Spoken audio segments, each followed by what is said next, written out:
Hi, this is Becca. And this is Kyla. And you are listening to Chatterbox.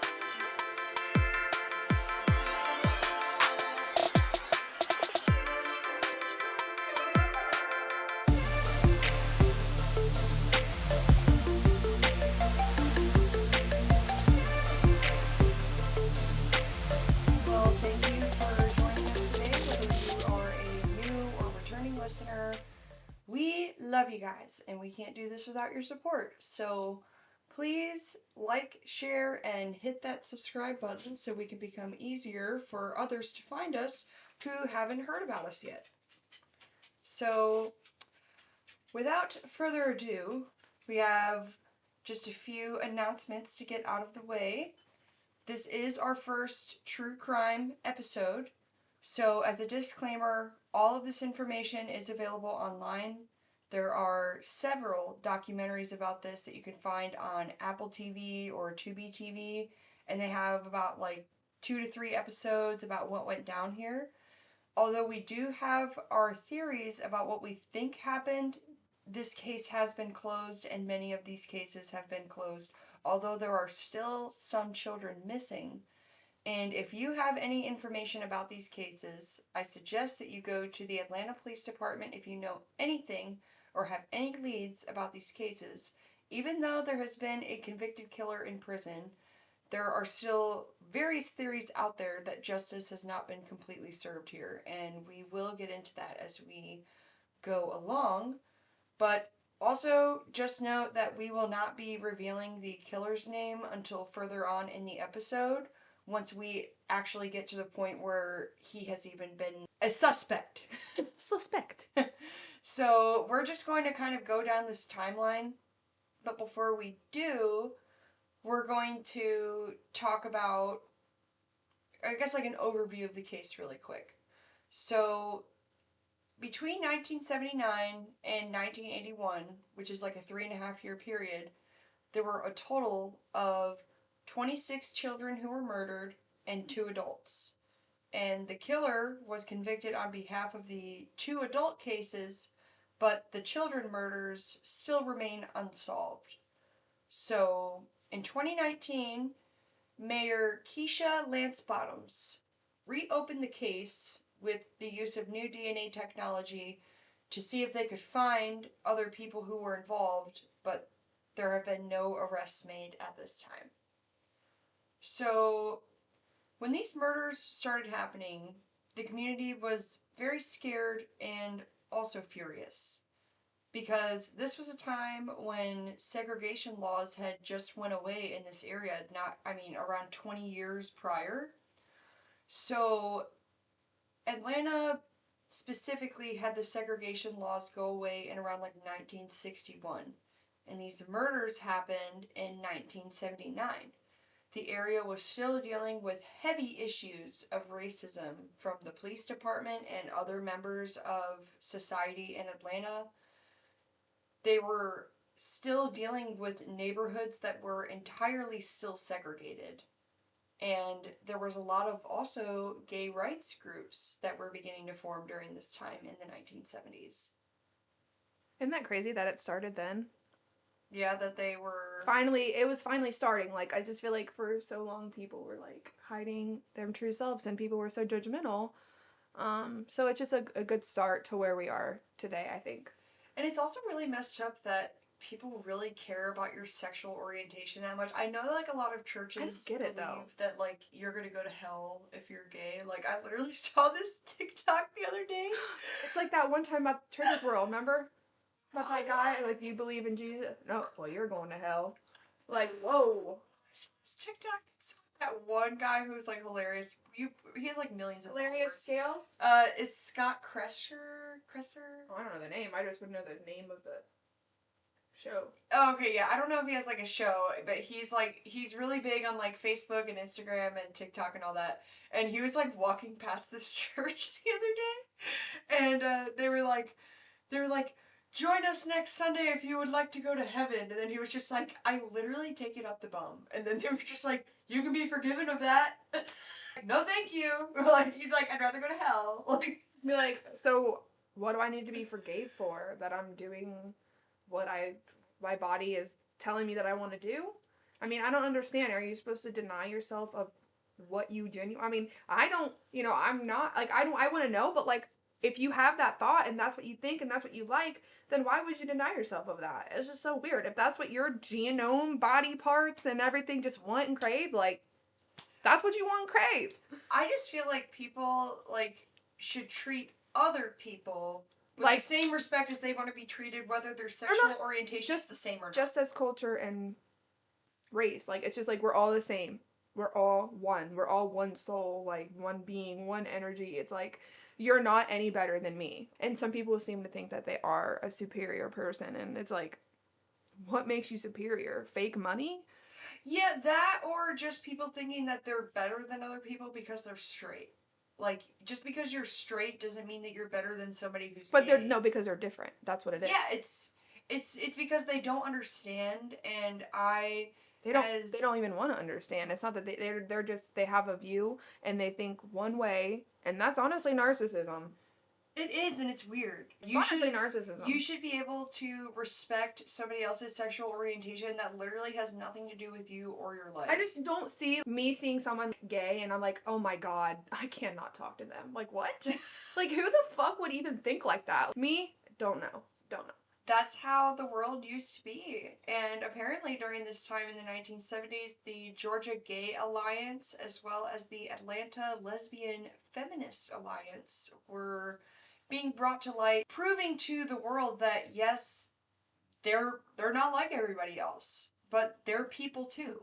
And I support people who believe like that. And especially if you don't believe like that, you really need to just expand your mind and just understand that there's going to be people out there who don't live the same as you, but that doesn't mean that they have to get treated any different. They're not doing anything inherently wrong by liking somebody of the same sex, but the fact that it's even an issue still to this day is very weird.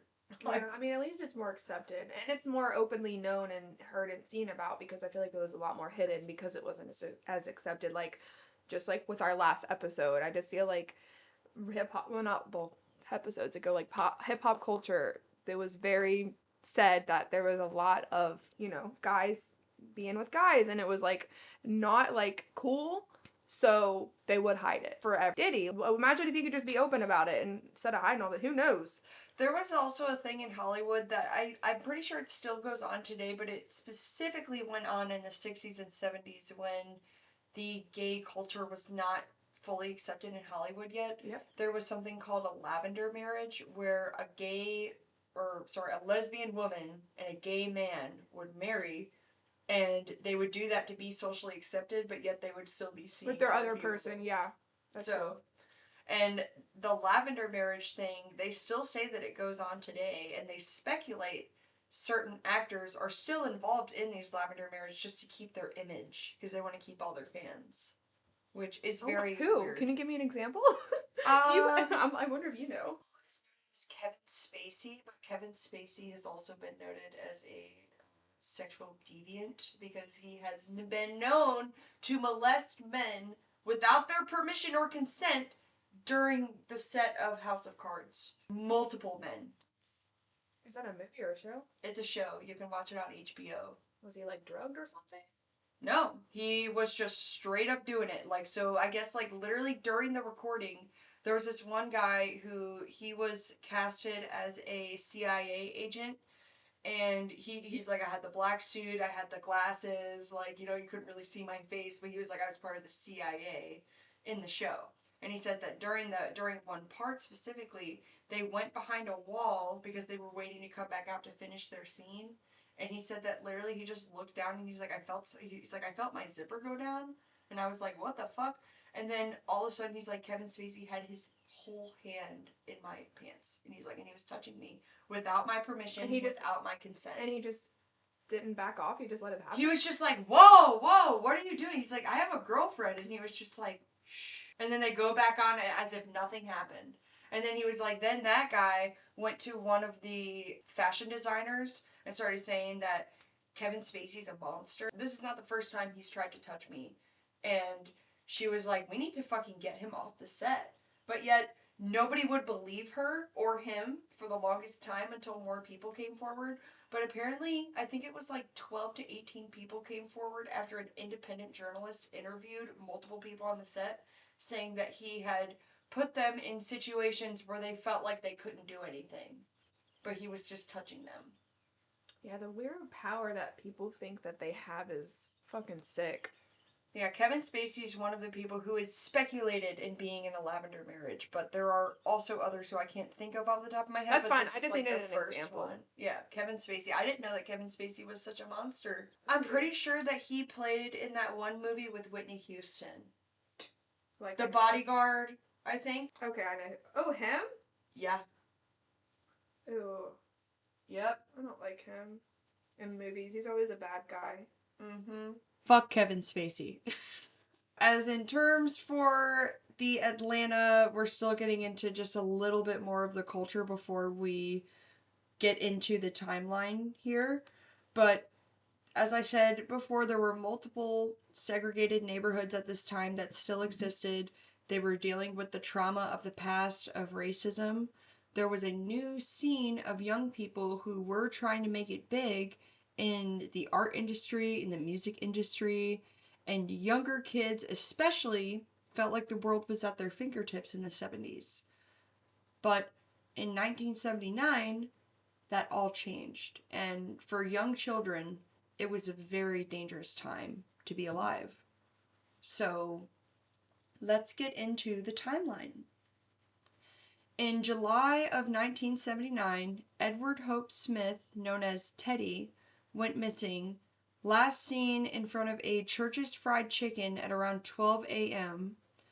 And when it comes to the victims here, I just want to give a little information on things that they loved, because these were people too. And something that really bothers me about documentaries or sometimes other true crime podcasts is that these victims just become a name and there's just nothing to them. So like you don't know anything about them, you don't know, how old they were, what are their interests, and because they were children, there's really not that much information out there that I could find in terms of things that they love to do. But for some of the victims, I did get some information on things that they love to do. So Edward Hope Smith, as Teddy, loved playing karate. He loved skating with friends, and he loved playing basketball and football with his friends from school. He was only 14 when he went missing, and he was around 5'4" and 125 pounds. On July 21st, he was reported missing, and his body was found in a wooded area near Niskey Lake Road, and he was also found with another victim. But the only weird thing to note here is that his cause of death was a 22 caliber gunshot to the back of the head, and he is one of the only kids out of all of these murders who was shot instead of strangled. So maybe he put up more of a fight and they just wanted to get it done or something, and like who knows, maybe some people like fucking do or die, like if I'm gonna die, let's fucking go. I mean, some people have that. I mean, yeah, I mean, being a 5'4", I mean, he was 14, but I mean, he was tall. I mean, that's as tall as us. So, I mean, he most definitely put up a fight, I would say. Dude probably had to fucking end it. Mm-hmm. Well, he was also found next to the body of Alfred Evans, who went by Q. He was the same height as Teddy, but he weighed a lot less. He was about 90 pounds. So he was very skinny, but also tall. They were found in the same area and went missing around the same time. Alfred went missing on Wednesday, July 25th, 1979, and some of his favorite things to do was play basketball with his friends, watch wrestling, and karate movies.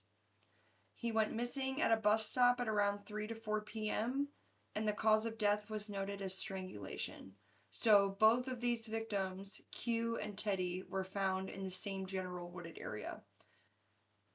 I find it very odd that these kids were dumped in the same area, and it does make me think that their deaths were connected in some way, but the police did not think that their deaths were connected at all at the beginning. The same person? No, they did not think so. They thought that they were two separate. But they were together.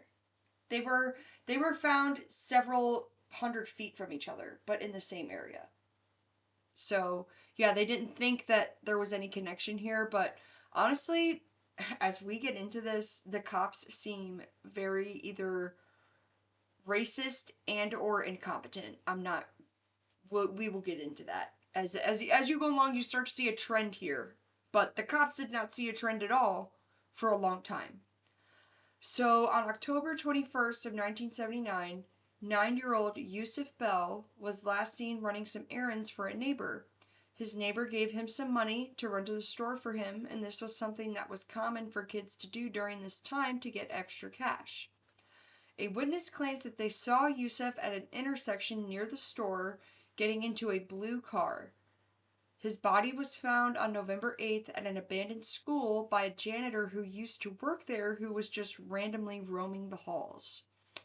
One of the strange things to note here is that when Yusuf was found, he was wearing clothes that were not his own. He had large abrasions on his head, and it was noted that the cause of death was most likely strangulation or blunt force trauma to the head. He was 9 years old and about 60 pounds. He was known as a gifted child, and he was in very accelerated math and science courses in school. So at 9 years old, he was actually doing like high school math and science.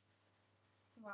You would think, like, why would I get people might get offered candy or a job, but I mean, you can't just be so trusting of everybody, you know what I mean? Well, I truly feel like these murders were probably connected to somebody who the boys felt like they could trust. Or like they trusted this man, which makes sense, you know. It could have been somebody who just looked nice and was like, hey, do you want to come do this for money? Do you want to get paid some quick cash? Sure, they look nice. Yeah, I mean, it could have been somebody because some of the victims actually knew each other. So that's something that I found really weird because later as we get down the line, there was two of the kids specifically were friends with other victims. And some of the victims were taken in the same general area and were also dumped in the same general area. I mean, it had to be. I feel like I don't know where I'm having some kind of deja vu, but I feel like I've either watched a movie or I've seen another case in like regarding to a car picking up boys and them trusting the man and then him doing things to them or something. Like I don't know. I feel like I've seen it like in like the same similar as this. Like I've seen it visually. Well, I Don't know where. I for sure think that whoever the killer was, which I know the killer who was convicted, yes, was involved, but I do not think that he worked alone. But we're not going to get into his name until we get to that point because I want to go chronologically down in order as exactly what was happening at the time. So, something else to note here is that the police again did not connect his murder to the other boys who had been found. And something else that is weird is that there was masking tape on his shorts, and the shorts that he was wearing did not belong to him. So, very weird. That's weird. What the fuck? Yeah, a lot of these kids were found wearing different clothes, or their shoes were missing, or they didn't have a shirt on. Maybe the person wanted to keep those specific clothes. Well, also maybe he had clothes from other children who had went missing, and he would think maybe it's funny to mess with the cops. Just a thought, but I mean, or the fucking clothes got so. I mean, I don't know if they had blood on them. Maybe he wanted to make them look cleaned up or something. Or I mean, were they all looking? You know what I mean? I don't know. I mean, some of them looked in very bad condition, and some of them they couldn't even find the cause of death because they had been missing for so long. To like potentially there being other like murderers in doing the things with different types of like them finding them killed, because usually when it comes to people killing, they do it like a certain way, right? So you see different forms of killing and death. So, I don't know. Like we'll get into that, but I just feel like it couldn't have been potentially one person. I feel like it had to have been more. That's what I think as well. And the killings end up going into 1980. So the first killing of 1980 was the first female victim of this serial killer, known as Angel Lanier. Angel was 12 years old. She loved skating with friends and family at the skating ring, and she loved playing volleyball. She went missing on Tuesday, March 5th, and was last seen around 4:30 p.m. by her mother. When she left the house that day, she was wearing an all denim outfit, and she went to a friend's house to watch one of her favorite shows, Sanford and Son. When she didn't come home the next day, her mom reported her as missing, and she was found 6 days later on March 10th, tied to a tree near an intersection of Campbellton Road and Willowbrook Road. Although she was wearing the same clothes that she disappeared in, there was a pair of white underwear in her mouth. She was around 5'4" and about 90 pounds. Damn. Yeah, she was. Around a tree? Fuck. Yeah, awful. Near an intersection, it was like in a vacant lot, is where she was found. And her hands were bound by electrical cord, and the cause of death was noted as strangulation, which this seems to be the most common theme among all of the victims, was strangulation being the cause of death. I just hate how like parents so trusted their kids to just walk to their friends' houses and stuff. I get why everybody is a psychopath nowadays about their kids. Like all of this shit. Like what? And it's just so sad. Some of these stories get even worse, like, and just more heartbreaking. Like, imagine, like, I mean, just a 12-year-old girl just going to watch a show at her friend's house. And this is also when curfews started to be implemented in the community. So the police were literally saying, after 7 p.m., do not let your kids go outside unless you are with them. But I don't even think they were getting kidnapped at night. They were probably getting kidnapped any time of the day. It was any time of day. But they were having curfews, even though the curfews didn't do anything. Next case is Jeffrey Mathis, age 10. He loved swimming, riding his bike, and playing basketball and football with his friends. He went missing on a Tuesday, March 11th, and this was only one day after Angel was found.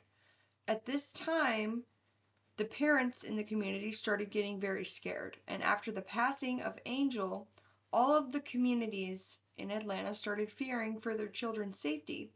And Jeffrey's mom, Willie Mae, was watching the news with him about Angel's body being found the night before he went missing, and she warned him. She said, "Jeffrey, don't talk to strangers. Kids are getting killed out here." And she remembers him replying, "Mama, I don't do that. I don't talk to strangers." He was only 4'8" and around 70 pounds. His mom sent him to the store the next day with $2 to get a loaf of bread for her. He was noted never making it to the store. He was last seen walking in front of a barber shop on Gordon Street at around 7 p.m. His body was not found until February of 1981 in the bushes near Suber Road.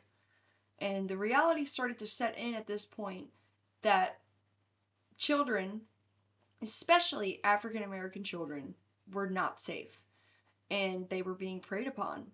And this death especially sent shockwaves into the community because, I mean, all of these kids are just young and defenseless. Why would you want to hurt a child? You have to be a different kind of monster to go after kids as your type. Like, that's just messed up. I mean, even adults, I'm not saying, oh, okay, yeah, killing adults would have been much better, but these kids they can't even defend themselves. Like, they weigh like less than 100 pounds. What are they going to do against an adult? Or even multiple adults? So, they're not going to be able to do anything at all, so. It's just messed up. On May 15th, Eric Middlebrooks, age 15, had testified against 3 other high school students about 3 weeks before his death. He testified against them as being a witness to some petty theft, so that's just an interesting fact to note here. The police initially thought that his death was connected to the other 3 boys, although it was never verified that they were involved at all. He was around 4'10" and about 90 pounds. He was last seen by his mom answering the phone at his house before leaving in a hurry with a hammer. He said he was on his way to help fix a friend's bike And this is something that Eric was known to do to make extra money because he liked going to the movies with his friends. And on May 19th, he was found in a rear garage near a bar in downtown Atlanta.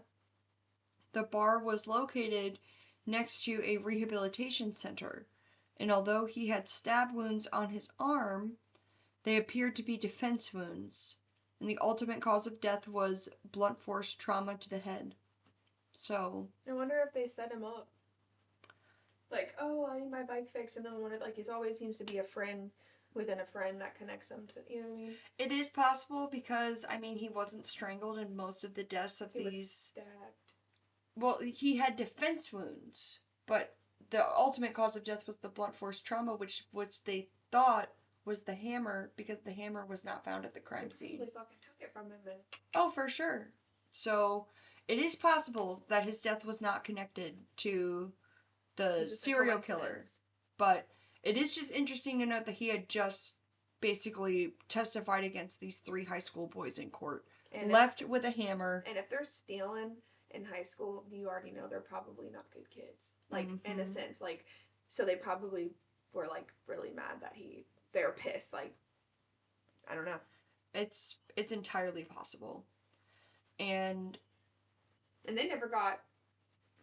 They never got convicted because they couldn't place them at the crime scene. But he was found in a rear garage. But no witnesses. They think that he was dumped, is what they think. Probably. That's probably what happened. I think so. But on July 9th, so this was not even a full month after finding Eric Middlebrooks. On June 9th, Christopher Richardson, age 12, went missing on his way to a local pool. He was last seen walking towards DeKalb County Midway Recreation Center wearing blue shorts, a light blue shirt, and light blue gym shoes.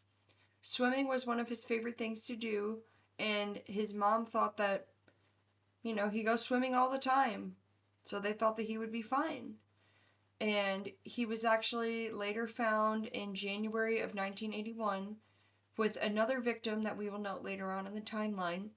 Cause of death was strangulation, and the strange thing to note here is that he was actually found near the same location where Angel's body was found in the vacant lot. Well, that's what makes me think that they're connected, because he had different dumping grounds. Yeah, different areas. I mean, that makes sense. This next one really got me, like, in the feels. Like, I just can't imagine this ever happening to me, and this is just a nightmare for any parent. So, on June 22nd, 1981, LaToya Wilson, age 6, was abducted the night before her 7th birthday. So she will remain forever 6 years old. That's so sad. She was taken out from her parents' apartment on June 22nd. Witnesses say that they saw 2 men outside of the apartment window, and they saw her speaking to one of the men outside of the window. Shortly after, she was also seen being carried out of her window by one of the 2 men, and her body was found October 18th, later that year, in a fenced area near Sowini Avenue in Atlanta, and the cause of death is unknown. She was skeletonized at the time. Like, how long did it take for them to find her? She went missing in June, and she was found in October. So is that enough time to decompose? I guess. For a small child, it's less time, because they don't have as much muscle or bone. So, wow. Next victim we have noted is Aaron Weich, age 10, which it might be Weishi. I'm sorry. I tried to do my research here, but I might be messing up on these last names. But Aaron disappeared on June 23rd on his way to a local grocery store, and this is one of the first cases that helped establish a profile of the suspects. A female witness says that Aaron was being led into a blue Chevrolet around the corner of Tanner's grocery store by a man who was black, 6 feet tall, around 30 years old, had a mustache and goatee, and was probably around 180 to 190 pounds. Witnesses say that there were also 1 to 2 other dark-skinned males in the car. They couldn't make out if they were African American or not. This description began to match another witness statement from the 5th victim of Jeffrey Mathis, and people began to put together that this was not just any kind of murderer, but this was a serial killer, and he was going after the children. On June 24th, which is the next day after his disappearance, Aaron's body was found under a bridge, and the cause of death was noted as asphyxiation from what police presumed to be a broken neck from being dropped from the bridge. Oh my God. He was 10 years old. I mean, a witness statement is as real as it can get. Ain't nobody making that shit up. Mm-hmm. Like, especially if you're describing the, like, characteristics of them, you know what I mean? Mm-hmm. Yeah, I guess when it comes to Jeffrey Mathis, I did forget to mention this, but he was seen by a witness getting into a blue Chevrolet with a light and dark-skinned man inside of the vehicle, and his body was found in a briar patch of woodland area around 11 months later. So now we have, at this point, 2 witness statements with saying that a dark-skinned man and a light-skinned man in a Chevrolet, blue Chevy, were taking these kids.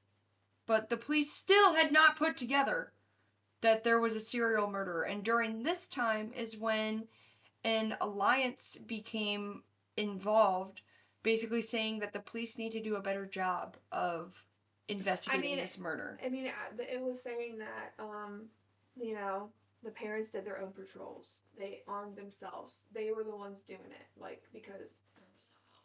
So. Yeah, because the police weren't taking them seriously, and because during this time in Atlanta, they really believed that the cops were not helping them because there was still this racial divide.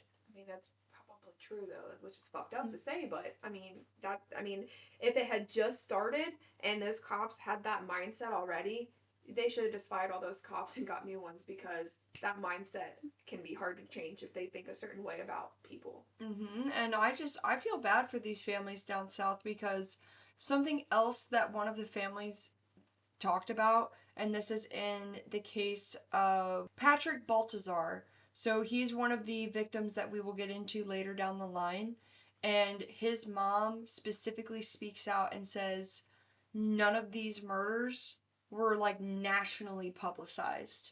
She said during this time, the murders of white children were being nationally publicized, especially young girls or teenagers or single mothers.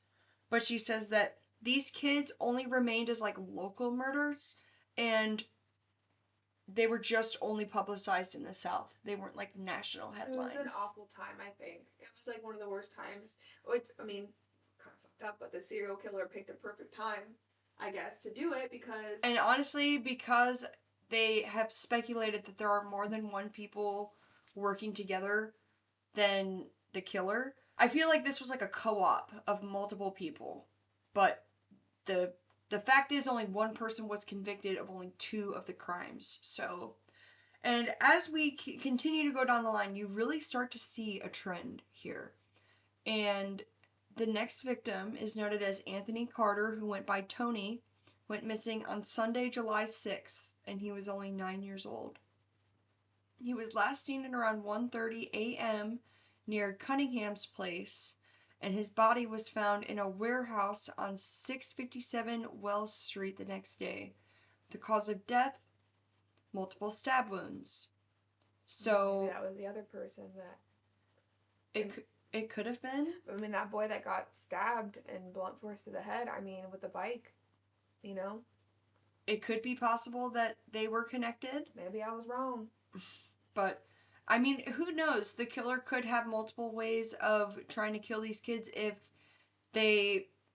he couldn't get them to go a certain way. But, I mean, he was like 9 years old. So a lot of these kids were strangled or like asphyxiated with cord of some kind. But I don't know. I mean, maybe he did have other ways or he just had help in different ways. Who knows? Earl Terrell, who is age 11, loved to swim with his friends at the South Park Boys Club. He went missing on July 30th of 1980, was last seen around 3:30 p.m. on Lakewood Avenue, and he was actually found in the same intersection as Christopher Richardson, who was found on January 9th, 1981, and the cause of death noted here is strangulation. And Christopher Richardson was the kid who went missing shortly before LaToya Wilson. So he was found in the exact same area. I mean, if there were other serial killers working together, then they were like doing them at different times. Like one would be a month apart, one would be like, you know, they're just like, I feel like they were taking opportunity to do all these things, honestly. Well, some of them went missing right in between periods where other kids would get found. Like one kid would get found, and then like the next day, like another one just goes missing. Like, did they want them to be found? Obviously. I mean, they were sitting there for a while. They were putting them in places that were not hard to find. Like they were putting them in vacant lots, in bushes. I mean, it still took months to find the body, but at least not years, I guess. Some of them did take almost a year, which I think I already mentioned one. Years. Imagine years. Oh yeah, like 2 or 3. No, there is one kid who remains missing to this day, and we will get to him further on in the timeline. But Clifford Jones was age 13. He loved playing sports with friends, and he was actually not from the Atlanta area. He was only visiting family. He went missing on August 20th of 1980 and was found the next day. He went missing on the same street as one of the other victims, which is an important thing to note here. That means that the killer had several hunting grounds in the same general area. The cause of death is noted as ligature strangulation, and he was found beside the trash pickup on the rear of Hollywood Plaza Shopping Center. I really feel like I've seen a movie made off of this or something. There is. I think it's on Tubi. I need to see what it's called because I keep having these visuals of the movie, and it's when you're like describing it, it makes me think about the movie. I need to see. You can keep going. Sorry. Oh, you're okay. I need to watch the movie too. I only watched the documentaries. I watched the one that was on Tubi because it was free and I didn't want to pay for the one on Apple TV, but it was really good. The next missing child is known as Darren Glass, age 10, was reported missing by his family on September 14th of 1980. His family feared for the worst when he didn't come home, and he was last seen in front of his house at right around 5:30 p.m. He still remains missing to this day, and his remains have never been found, but he is presumed dead. One of his favorite things to do was play football with his friends at school. And when I do talk about, some of the stuff that these kids like to do, like that's literally all of the information that I could find on them. That's it. And it was in some Atlanta obituary. And it's just like really sad these kids have just like very little information on them. And their families only have a limited amount of interviews that they've given. So it just makes it really hard to research these kids. I just want to give them some humanity, They died and they're not just like a victim to some crime. Like they were people too. They were kids. Innocent children who did not deserve to die this way. Yeah, it's just kind of different off topic. Not exactly off topic, but there was a girl, I think her name was Asha Jones or something. Mm-hmm. And this happened in 2000. She went missing. I guess in the middle of the night, she packed her bag, and she was like 9 years old. She packed her bag and left her parents' home. Mm-hmm. I guess 2 cars seen her walking down the road, and they went to go like stop her to help her, but she ran into the woods because she thought they were like bad, and she was never seen again since. And I guess there is a girl to this day. I guess she claims that she killed her when she was 16. And she drunkenly came out and admitted to this. So, like, it's like a reopened case from 2000 because they never figure out what happened to her. Oh my God, she was only 9? Yeah, she was 9. She was young. But she left. No one still knows to this day why she left her house in the middle of the night. Packed her bags, had to and left. Maybe she was just mad at her parents for Yeah, some but reason. it wasn't like she had a troubled life or anything. Like they couldn't Mhm. think of a reason why she would have left. But yeah, it's this woman basically openly admitted, said that like I did this, and like I guess like her parents covered it up because this girl was 16, and I don't know what I think they think that she may have been walking to someone's house and then like she got hit by a car. It was like it's just like this whole thing. But yeah, I just looked at it the other day. It was sad. That is crazy. Did you find that movie that you were talking about? No, I don't understand. I don't know how I would even type it either. I'm looking up Movie based off Atlanta murders. Because I feel like it would be called not what it is. Like, I can't find anything. Apparently, there is a movie about it on Tubi TV. But it doesn't say, like, Atlanta Child Murder. It's just, like, a normal movie that was, like, basing off of what... Like, it's a movie in terms of, like, it's showing what happened or something. But maybe, I don't know if I'm crazy. Why am I... Where? No, you're not wrong. I literally know what you're talking about, but I can't find the name of it either. Man. So, actually, in Mindhunter... Is that what it is? Mindhunter actually... That's what I did see. Mindhunter did a episode on this in their... I think they only have 2... Oh my god, what is it called? 2 seasons in their series. This would be it. I need to see like a piece of it. You know, watch the show though. Is it new? It's not new. No, it came out in like. I know this guy though. Yeah, I know him. Like I've seen him. I think. Yeah, they did an episode on this, which I'm actually gonna probably watch it later today when I'm doing my laundry. But I loved this show. I've seen it multiple times. I did watch this. Hold on. I really don't remember much of the Mindhunters series when they did these episodes. The main thing that I remember is the killer being questioned in the interrogation room. That's what I remember. But you remember... I remember it messing with me because him being of the same, like him being black too, right? Sorry. I think is what made these people more comfortable and, you know, feeling safe is what it was, and he probably made friends with them. And he was young. He was young. The killer was young. He was convicted at age 23, which not gonna say his name yet. We're not gonna say his name, but now you have a little piece of information. So if you want to find this, you can look on the 2nd season of Mindhunter, which is still on Netflix. You should watch it because I honestly want to rewatch it because me having this image in my head is fucking with me. Like. I'm probably gonna watch this later, and I have seen it before. Yeah, Netflix is stupid now for how you can't have somebody else log in for you and stupid. I just gave up. I don't even. Well, it was at this time actually after the recent development of the death that we just went over with Darren Glass. This is when the community started speculating that these are hate crimes that are either associated with the police. They're saying, well, how else are these kids going missing and the cops just not finding anything? They're like, it has to be a cop or it has to be a member of the KKK. Which, yes, it is very entirely possible that they could be connected in some way. If it were them, that they'd be more, you'd notice it more because there's a lot more. And it wouldn't be as hit. The KKK. Oh, okay. Like, if they were to perform and do something, it wouldn't be as, like, you'd know or something. Like, they wouldn't hide it. I don't feel like it would be as easy to hide because it was, like... Yeah, I mean, they used to crucify adults. So it's not, straight up. It's not like they were, like, scared of what they were about, you know, and they would cover themselves up. So if they were to do something fucked up, they couldn't pinpoint anybody. One of the brothers of the victims actually said that in 1971, he witnessed the KKK coming down his street with torches and flags. Yeah. Just walking down the street, just trying to make a statement. And this is when neighborhoods had literally not even 10 years earlier become... The segregation laws had just been removed. So not even 10 years earlier, so this was in like 1970, 1971, one of the brothers said that he was scared because he was just sitting on his porch with his parents watching the KKK just roam down the street. A few hundred of them.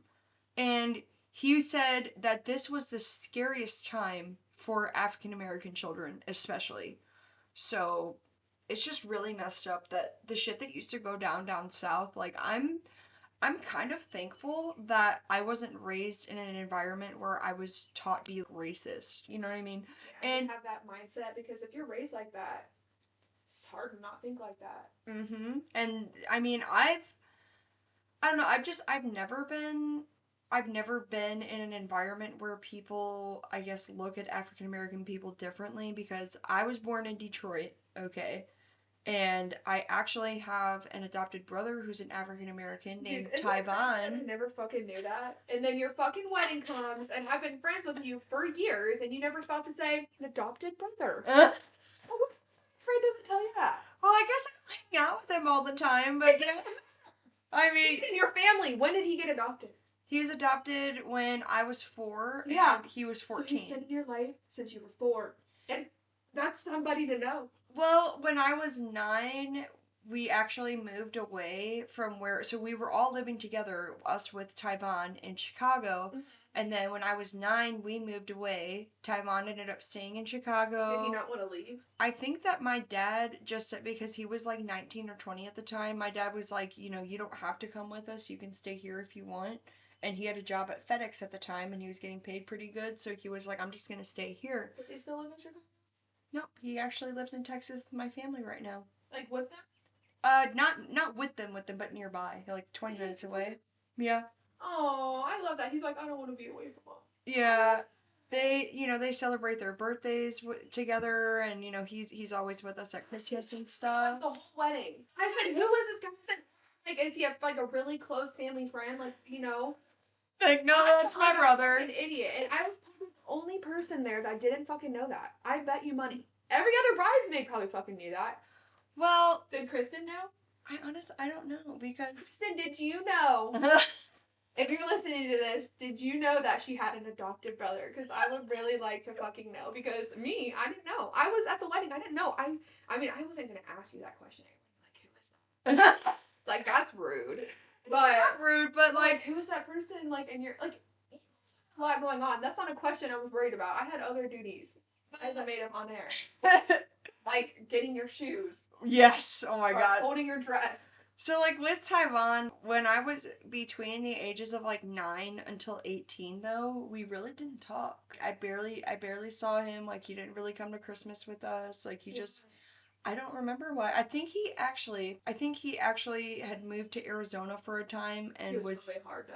and he was dating somebody who had multiple children. But then... And how old was he? I mean, he was like in his early 20s. How old is he now? He's the same age as Eric.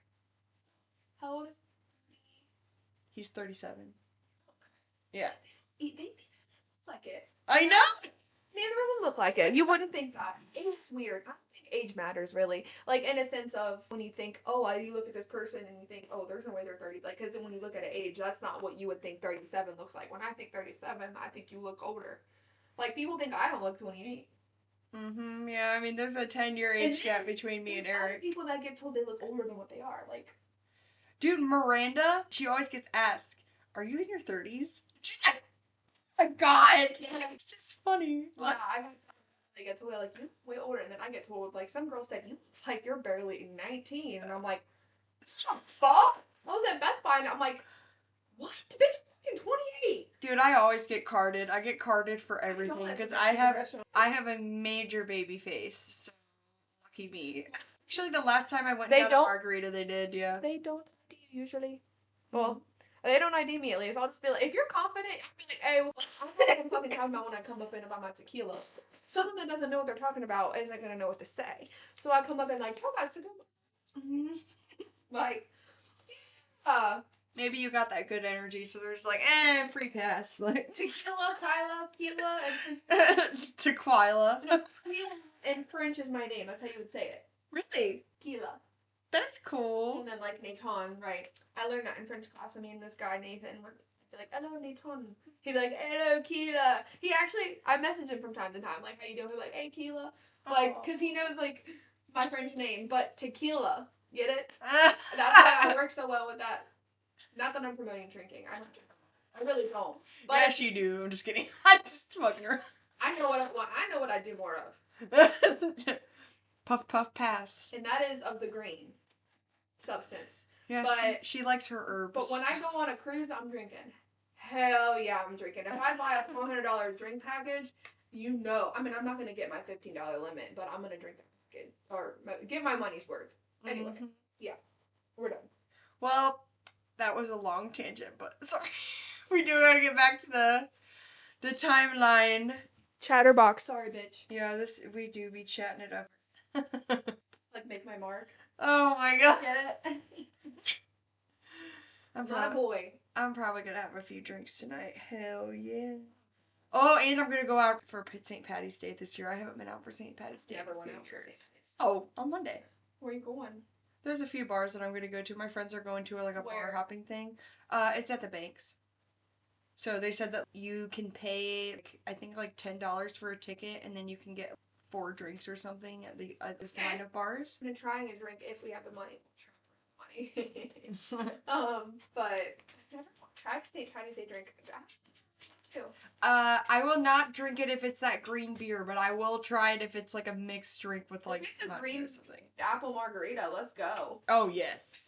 What? That? I know. It's a good idea. Apparently there's just like beer with like green dye in it, where I'm just like, that's terrible. I never like beers. It's terrible. Beer is not my thing. Beer tastes like PISS. It does. It's terrible. Even I don't know what that tastes like, but that's what I would imagine it smells like it, and it don't taste. I stopped like drinking beer. It smells like what comes out my man's pee hole. Oh, like the smells are the same. Like it's gross. Guys can drink beer, and they literally always fucking complain about it. They're like, oh, my stomach. It's like, why do you drink that shit? I'll never complain. Pees a lot, though, and it's annoying. A lot. Like, so bad to where when we travel, he pees in bottles because he can't wait. Oh, my God. TMI. I'm taking a video of it one time. I'm like, I won't show it. I'm like... like, we ain't stopping, mother trucker. Well... Anyways, sorry, we have got to get through this timeline. This is hangout time too. Yes, so we're sorry. No, don't we? No. I'm telling you sorry. I'm telling them sorry. Well, as for the next victim, we will talk about Charles Stevens, who was age 12. He loved building models of trains and planes, and he also loved drawing. He was also noted to be a very artistic child. He went missing on October 9th. Was reported missing by his family later that evening, and he was actually seen last at around 4:30 p.m. at his house. So he was like in front of his house when he went missing. His body was found the next day, and he went missing wearing blue dark pants, which he was found wearing those pants the next day, but he was missing his shirt and one of his shoes. Cause of death is noted as strangulation. And this case was particularly interesting because there were carpet burns identified on his nose and his mouth, so they knew that his body had been dumped most likely like the other children. Other evidence found was dog hair, 2 Caucasian head hairs, and 2 pubic hairs which did not belong to the victim. They also did not match the eventual murderer who was charged with 2 of the 28 victims either. So Atlanta still considered this a pattern case in the killer's trial, and it was speculated that the killer was not working alone at this point, and the police actually started to say this openly when being interviewed about the cases. The last 2 deaths in 1981 was Aaron Jackson, who was age 9. His nickname was Junior, and he loved swimming. He went missing on November 1st of 1980, and he was found the next day. On November 2nd, he was last seen in the Moreland Plaza around 7 a.m. that day, and his body was actually found in the same place as one of the other victims. Cause of death, strangulation, and he was lying face up on a riverbank. And on November 30th, Patrick Rogers, nicknamed Patman, was age 16, was also known as a friend to several of the missing children. He went missing himself at around 7 a.m. at a bus stop on Henry Thomas Drive on a Monday morning. And he was found around less than a month later, on December 17th, near the Chattahoochee River, and the cause of death was blunt force trauma to the head. So now we're going to get into the deaths in 1981, and this leads up to the catching of the killer. There was never any SA.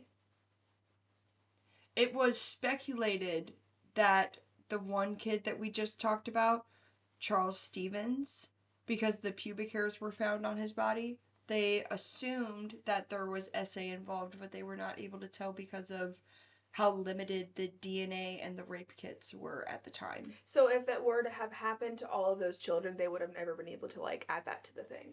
Because it was very limited to know. Yeah, because they didn't have, like, an extensive, like, so rape he could have kit. also been, like, what was the point of killing? Like, what was happening to the children before he killed them? Like, what was his MO? Like, what do they usually have, like, a weird thing that they really...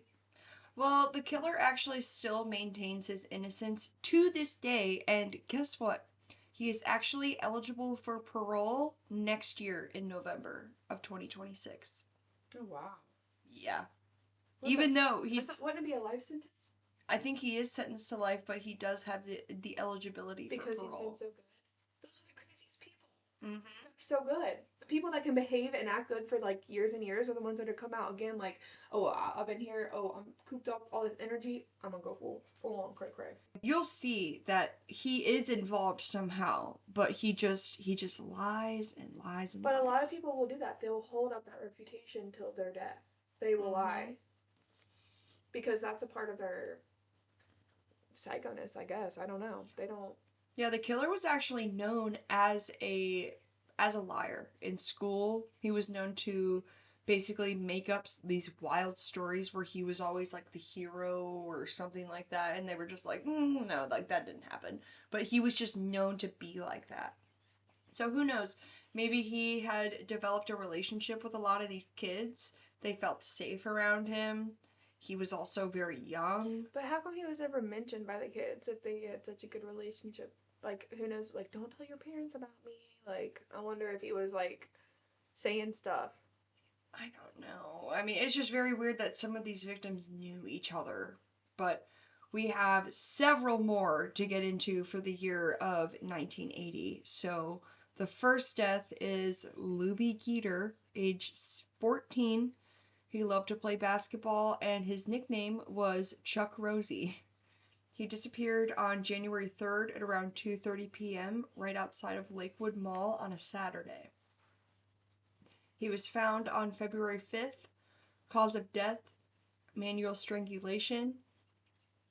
Terry Pugh, age 15, went missing at around 2 p.m., leaving a Shoney's on the same day as Luby went missing. He was actually noted to be a school dropout, but he loved to play basketball with his friends. He was found January 23rd on the roadside of Rockdale County. Strange thing to note here is that an anonymous person tipped off the police to find where to find Terry's body. Terry was actually living in the same apartment complex with his parents as the first victim, Teddy, in 1979. So, very weird. And the weirdest thing to note here about the anonymous caller is that they called the police and said, there's a body at this place. So it was on the side of the road. The police went to the side of the road, searched the area multiple times, found no body. Then the anonymous caller calls later and says, have you found the body? And they said, no, we didn't see a body. And he said, check again. And then they went back and then they found Terry.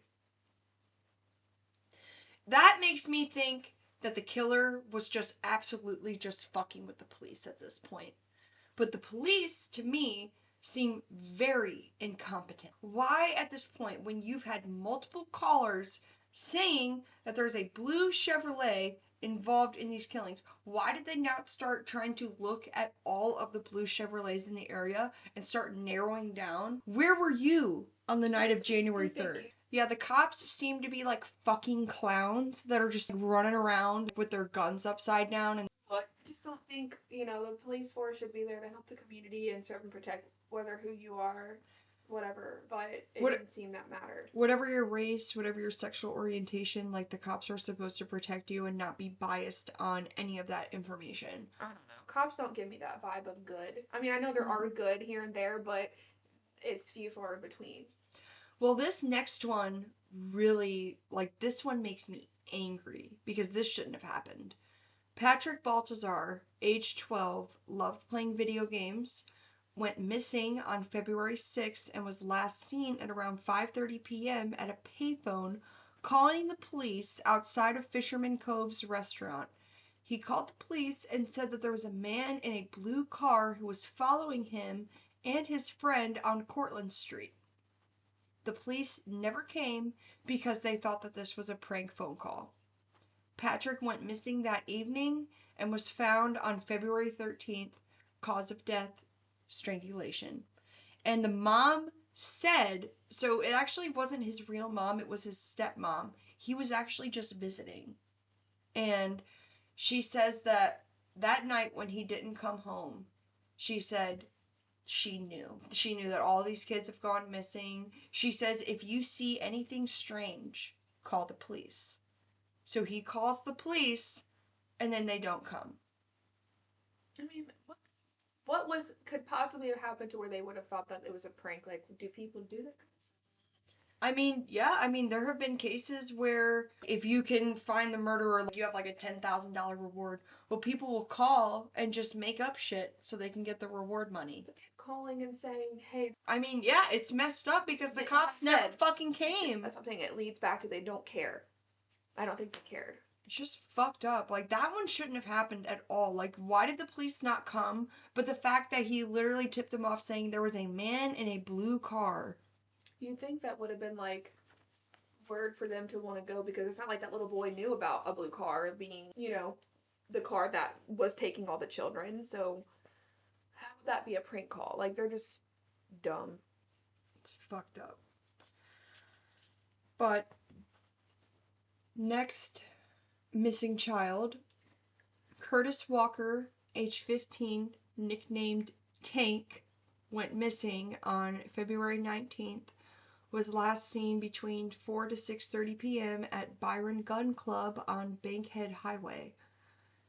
He was found near Waldrop Road in Dick Howe County, and the cause of death, strangulation. Joseph Bell, age 15, went missing leaving a Cap and Peg seafood restaurant. He went missing on a Monday on March 2nd, and he was found on April 19th in Rockdale County. And all of these areas are in Atlanta. So he went by JoJo, and he loved playing baseball. Another child by the name of Timothy Hill, who went by Timmy, was 13 years old, went missing between 2 to 6 p.m. near Sells Avenue, and he was found near the Chattahoochee River on March 30th. So some of these victims, I literally could not find any information. And some of these victims, actually, they don't know where they went missing. They don't even know what time they were kidnapped or disappeared. Because some of these kids weren't even reported missing by their parents because they thought that they just ran away. Or sometimes the police didn't take them seriously, and then they would suggest, maybe your kid just ran away. We'll give it a few days. Even though all of this shit was still happening. So the police were just fucking incompetent. It just seems like, even though there was a lot of, I don't know why parents trusted their kids to just go out on their own like they do. I don't live in a city. So I guess I wouldn't know, what it's like to go up to the grocery store and get food for your mom. But, why doesn't the fucking mom walk with you? Take all your kids and go up to the store real quick. It just seems like back then, I get people had more trust, and obviously it wasn't safer. It's just going out now. Sending a kid to the grocery store at, 9 years old. Mm-hmm. That's not normal. You're not supposed to do that. I would never. You know what I mean, though? Honey, need some milk. You didn't go walk up the street. I mean, even if there wasn't a murderer, anything could have happened. What kind of shit is that? I mean, I'm sorry for the parents. I'm so sorry, but Why did they let them leave? It was just a different world back then. It was a different world. Like, people didn't lock their doors. People just felt safe around their neighbors, you know? They trusted their neighbors. Matter. There's a whole world out there. People can come from outside your town and come into your town. Like, it doesn't matter. Like, the world isn't, like, I don't know. It doesn't matter. Me, I know for a fact, it don't matter if I was in that time. I'd lock my fucking door, and my kid would not be going to the store by himself, especially if a lot of kids were getting murdered, and parents continued to let their, oh, he just, you know, he just goes and swims. Like, Well, some of these kids were also taken in front of their homes. yeah, and abducted. But, nobody saw them. But the ones that were getting sent out, like, oh, he loves to go swimming, so I thought he would just head straight there. It doesn't matter. He could head straight there and still get kidnapped. Yeah. Like, that's scary. Drop your kid off and walk them or something. I don't know. That's what I don't know. It's sad. I mean, maybe I lived in a trailer park growing up. You know, I walked to the front of the bus stop every morning. That's different. I was in a little tiny area. I wasn't in a city walking up the street to go to the fucking store and, like, where cars drive by all the time, you know? Yeah. So it just, I mean, you're right. It's a different time, but it's just, I feel like a lot of that could have not happened if they didn't let their kids go out by themselves. It's just scary. Well, after this time in 1980, the killer had a cooling off period, so no more children were killed between the times of March all the way until February of 1981. So during this time, the police had suspected that the killer had been just taking a time off because, not because he was feeling remorseful for what he was doing, but probably because he was realizing, hey, I'm gonna get caught if I don't cool the fuck down.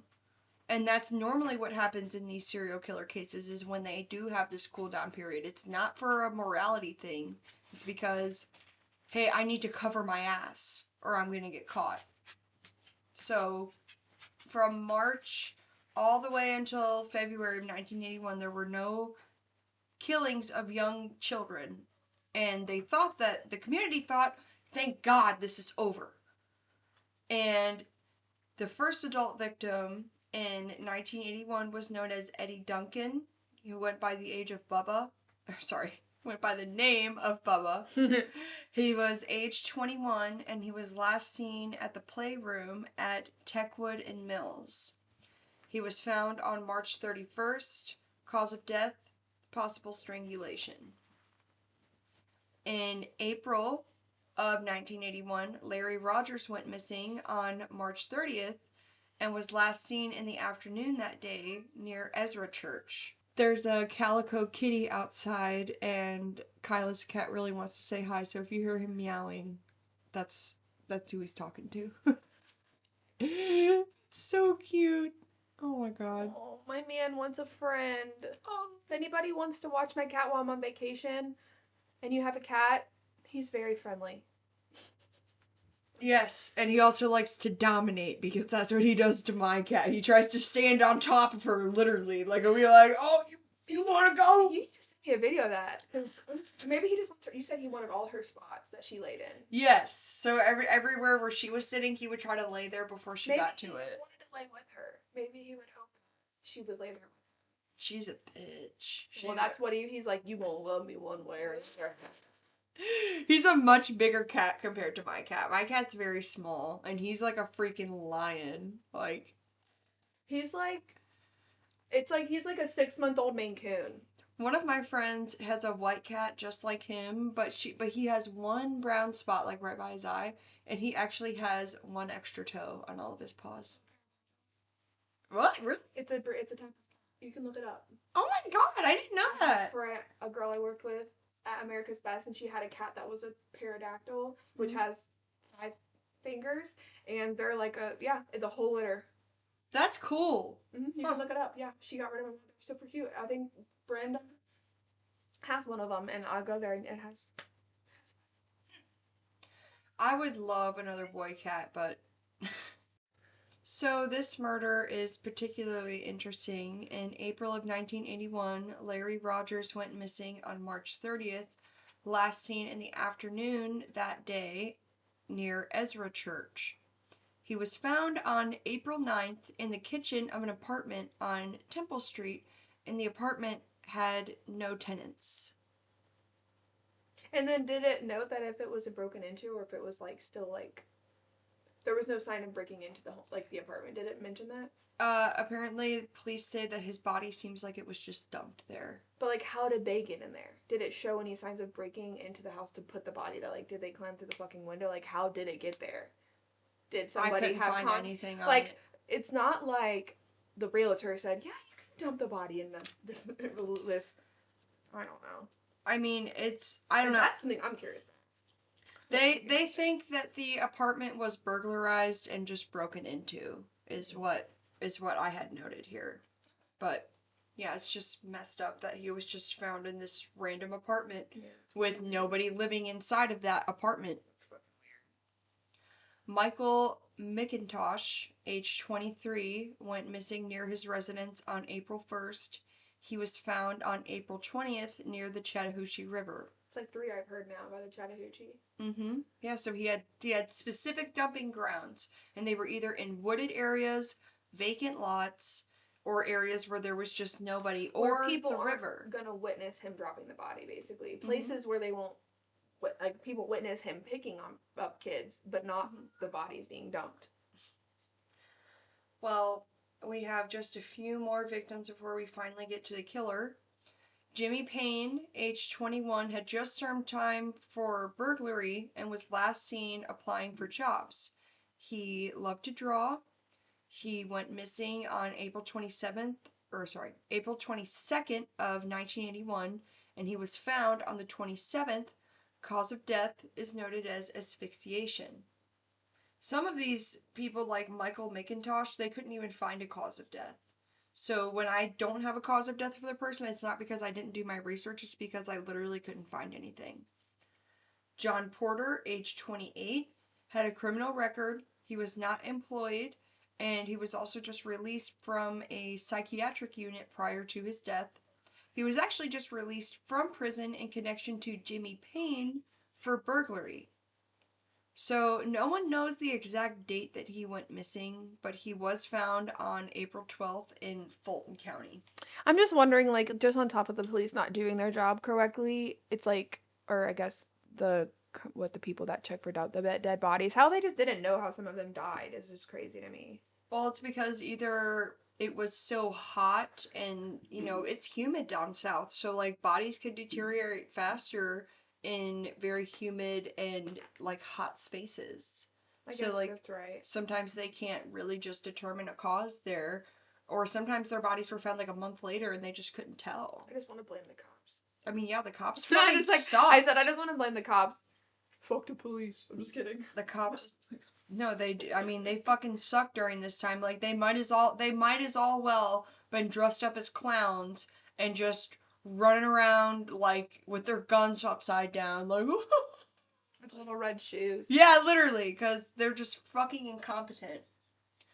So, in May 12th of 1981, William Billy Star Barrett, age 17, was found by FBI agents on a curb of a wooded area near his home.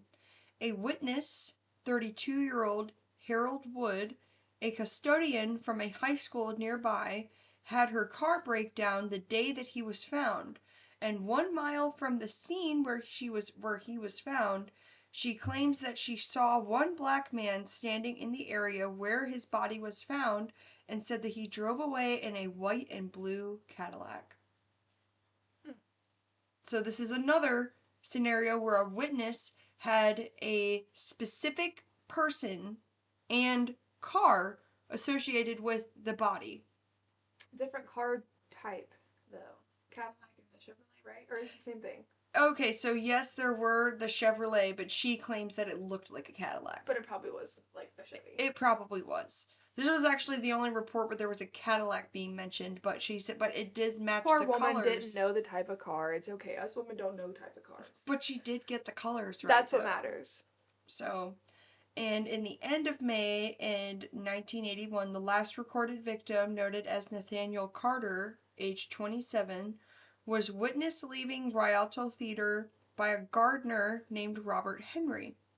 Reportedly, he was holding hands with a suspect known as Wayne Williams. Wayne Bertram Williams, specifically, who is noted as the killer. Nathaniel Carter's body was found 2 days later, and here is when the investigation started looking into Wayne Williams. Chet Deglinger created a map of all of the victims meeting the profile of the killer in the same geographic location. He had noted that there were 12 major streets identified where most of them went missing, and 100 agents were researching in 1981 and tracking the murders during this investigation. So they had multiple hands on deck trying to figure out what the hell was going on. So it was in 1981 where they really started ramping up the investigative tactics that they were using. And this is also when the FBI became involved. So during this time, the city of Atlanta had imposed many curfews, and hundreds of parents actually began homeschooling their children because they did not know if their kids would make it home from school. Because they had to walk to school then, too. Mm-hmm. And that's another part back then. Like, school buses weren't even a thing. Mm-hmm. Which is bullshit. So, disregard. Many parks remained silent and bare with no children laughing or playing with each other, in much fear that people were speculating that the killer or killers were associated either with the police or with the KKK, and these were, as I said, just rumors. Many children recall being scared to leave their homes without a parent or guardian present. Once the FBI became involved, an FBI profiler predicted that the next victim would be dropped off of a bridge, and the FBI had dispatched undercover cops to several nearby bridges, which there were 12 different bridges leading into the Atlanta area at this time. And on May 22nd of 1981, an officer heard a splash from beneath of the bridge where he was staking out, and another undercover cop on the other side of the bridge had witnessed a white 1970 Chevrolet station wagon speeding away from the scene where the officer underneath of the bridge heard the splash. It was also late in the evening when he was stopping this guy. So, about a half a mile from the bridge, he was stopped by 2 cops. The suspect is noted as Wayne Bertram Williams, age 23. He said that he was actually driving his parents' car, which was validated to be true. It was his parents' car. Because probably the blue one was getting hot. Mm-hmm. When the FBI pulled over Wayne Williams, he actually said, this was in the documentary that I watched, he said, "Do you know why I pulled you over today?" Wayne Williams replies, "Yes, it's about the murders of those kids, isn't it?" He gave consent to search his vehicle. Nylon cords, a flashlight, and gloves were found. He seemed very calm, and he claimed that he was doing a talent scout meeting with a woman named Cheryl Williams. He was trying to find her address so he would not be late for her appointment. And the police said his story did not make sense. And unfortunately, they did not have a right to arrest him at this point, and he was released later because they had no evidence to arrest him. It's weird how you watch the, like, basically, like, the detective, the lead one, was pissed because he had to be let go. Mm-hmm. And they couldn't take the nylon cord, they couldn't take the gloves. Although, if they would have taken that, that would have just been like a hook, line, and sinker, probably, because they would have had evidence of him touching Nathaniel Carter's body. Well, here are some other things to note that were found in the investigation. So, fibers from the carpet in Williams' residence were found to match those that were observed on 2 of the victims. And additional fibers from Williams' home, such as the carpet in his basement, vehicles, and his dog, were later to match other discovered victims. And witness Robert Henry did say that Williams was walking out of Rialto Theater with Nathaniel Carter the night that it was believed that Carter had died. On June 21st, 1981, Williams was finally arrested, and a grand jury indicted him for first-degree murder of the deaths of Nathaniel Carter and Jimmy Ray Payne, age 22, and the trial date was set for early 1982. When the news of Williams' arrest was officially released, FBI agent John E. Douglas stated that if it was Williams, then he was looking pretty good for the percentage of all of the killings. And Douglas had previously conducted an interview with People magazine about profiling the killer as a young black man in his early 20s. This was widely reported that the FBI effectively helped find the killer, and Douglas was then officially secured as the new director of the FBI after this because of how good he was doing. Yeah, he really, I think, figured out, you know. Mm-hmm. So he was a really good FBI profiler, and I'm pretty sure that that's what Mindhunter is based off of. It is. It's based off of that guy. It's the FBI, people working hard. It's not the cops being sucky. It's the people, like the FBI guy. Yeah, It is. So, and that's John E. Douglas. So, I'm actually just putting that together for the first time. So, when I go home today and I gotta do my laundry and shit, I think I'm gonna try to watch the episodes on season 2 about this. Watch like the first two seasons because there's only 2 seasons. Well, that's what you said earlier, but I think I don't know when I watched, but I remember like maybe I was interested in it when it first came out and I watched it. But it's funny that I don't remember the actual show name itself. The fact that I did watch it, just remember like clips of it. So weird. My brain sucks. Well, the jury selection began on December 28th, 1981, and 9 women and 3 men comprised of the jury. Among the 8 were African Americans and 4 were Caucasian. The trial began on January 6, 1982, with Judge Clarence Cooper, which, by the way, I love that name. Clarence. Hey, Cece. I love that name. But the most important evidence against Williams was the fiber analysis between the victims that he was indicted for murder for by Jimmy Ray Payne and Nathaniel Carter. And there were also 12 pattern cases which circumstantial evidence accumulated in numerous links between the crimes, but the evidence included the witnesses who testified against Williams, and some of the witnesses claimed that he was also known for soliciting sexual favors in the neighborhood. Like he would do so for people? Mm-hmm. Like older men? Just men in general. And he was known to do favors for men? Mm-hmm. And the thing to note here also is all of the victims were African American, and only, I think there's 28, and I think that 26 of them were men. Majority were men, just like other serial killers. Mm-hmm. And the prosecution's presentation of the case has been criticized in multiple interviews, and many people think that it should have resulted in a mistrial. But 2 separate FBI agents testified that the chances of the victims not having come in contact with Williams was virtually impossible, because based solely on the comparative rarity of the fibers that were found on some of these victims, matched the fibers that were in the suspect's car and in his basement. And after reviewing the case, Georgia Supreme Court Justice George T. Smith deemed the evidence as lacking and inadmissible. And on February 27th, 1982, after 11 hours of deliberating, the jury found Wayne Bertram Williams guilty of the 2 murders for Jimmy Ray Payne and Nathaniel Carter, and he was sentenced to 2 consecutive life terms in Georgia's Hancock State Prison.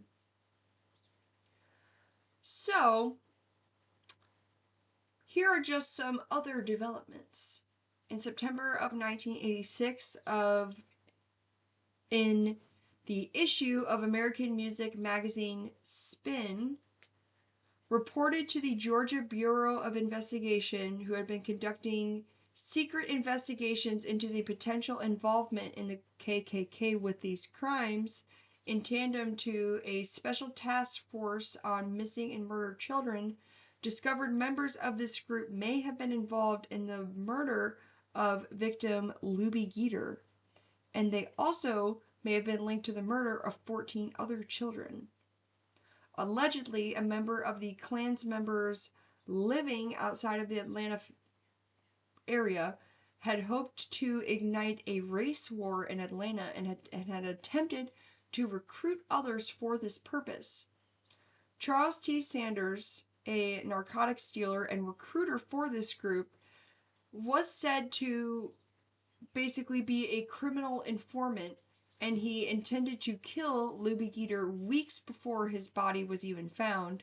And after Geter had backed a go-kart into his car, shortly thereafter, Sanders' brother Don was recorded telling another Klan member that he was going to look out for another little boy. And additionally, Charles Sanders said that they were looking specifically for Geter so that they could take him into the car. A white man with a jagged scar on his neck and a dog similar to the hair found on Geter and a few of the other victims' bodies was basically reported to be in the area at the time of Luby's abduction and murder. But unfortunately, nothing was ever done about this. He's never been convicted, even though there are multiple witnesses saying that he had said all of that. I don't get it.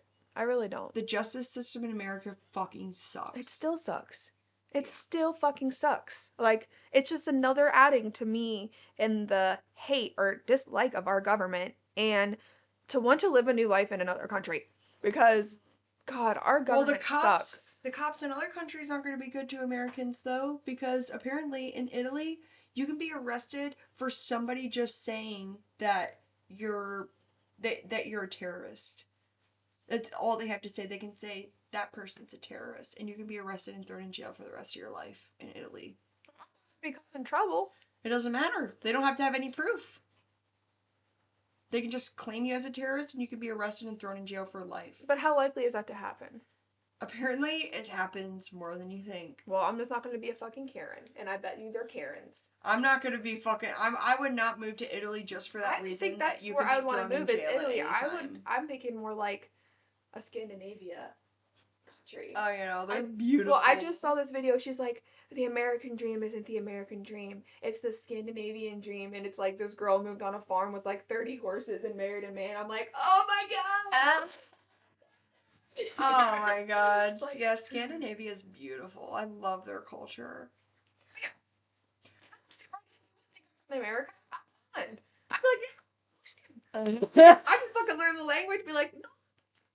I don't understand that we speak English. Yeah, you're good with the accents. You would be so good. If I really did learn the language, oh fuck, I would fuck. Yeah, they would know. They'd think I'm one of them. Well, a few more developments here before we end it for the day. January 29th, 2007, attorneys of the state of Georgia had agreed to allow DNA testing of the dog hair that was used to help convict Williams. This decision was in a response to a legal filing as a part of Williams' effort to appeal his conviction because he maintains his innocence.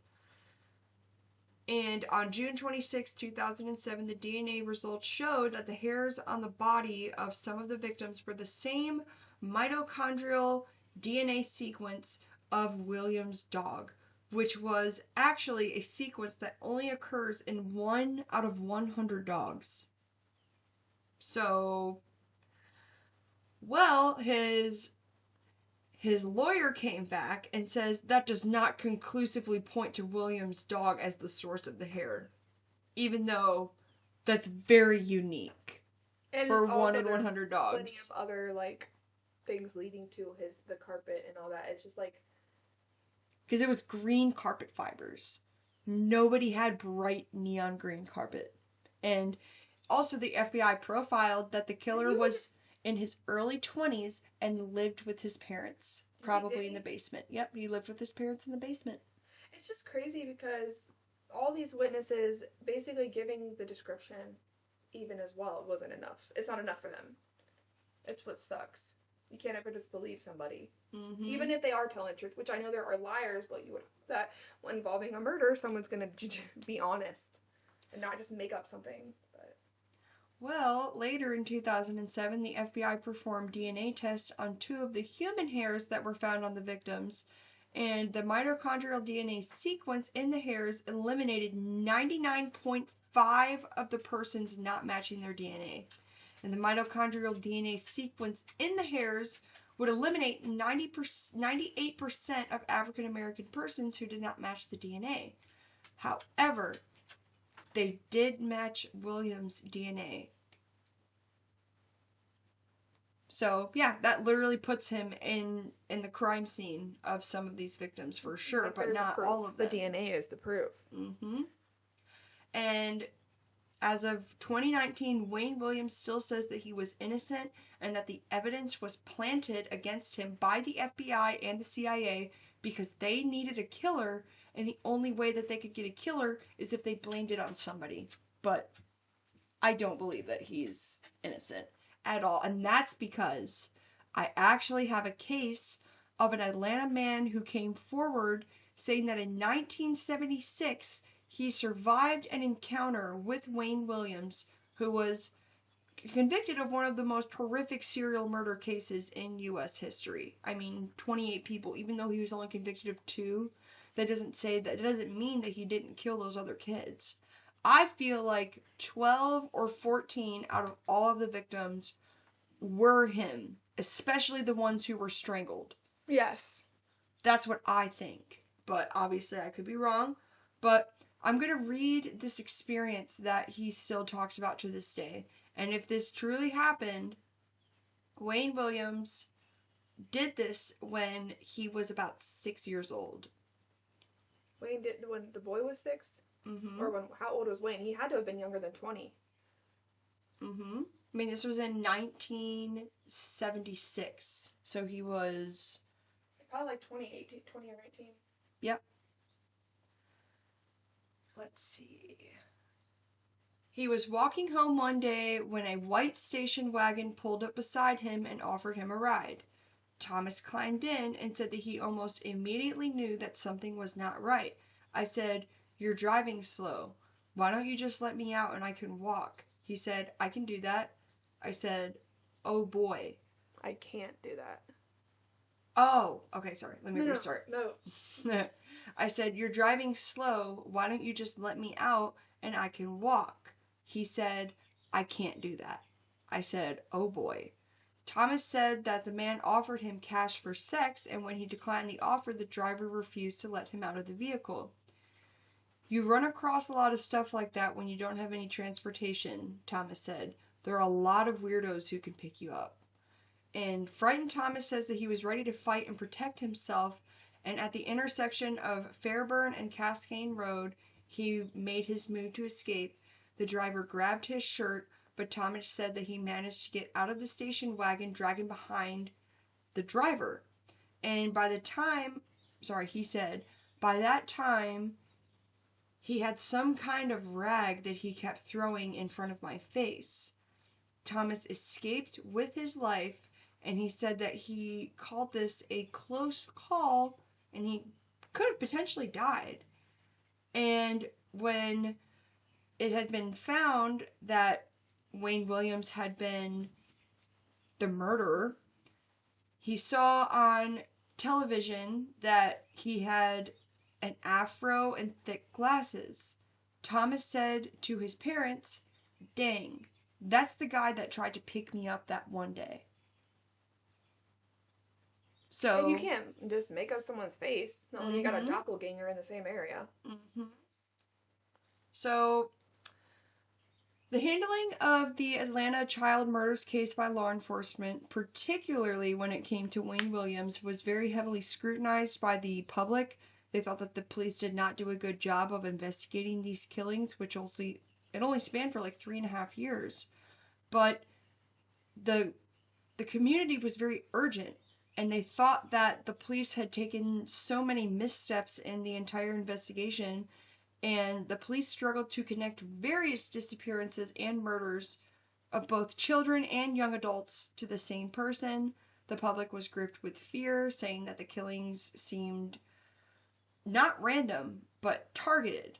But authorities failed to understand that until the FBI became involved. As the investigation progressed, the focus began to narrow on Wayne Williams, a 23-year-old man with no prior criminal record who was involved in local music and was known for his interest in young boys. However, the police handling of the case was very controversial because the tactics that they were using did not seem to be very urgent. And it was not until the FBI came involved that they began to start really trying to profile this subject. And the police made a decision to arrest Williams largely based on the fact that he was at the scene of where one of the victims was found.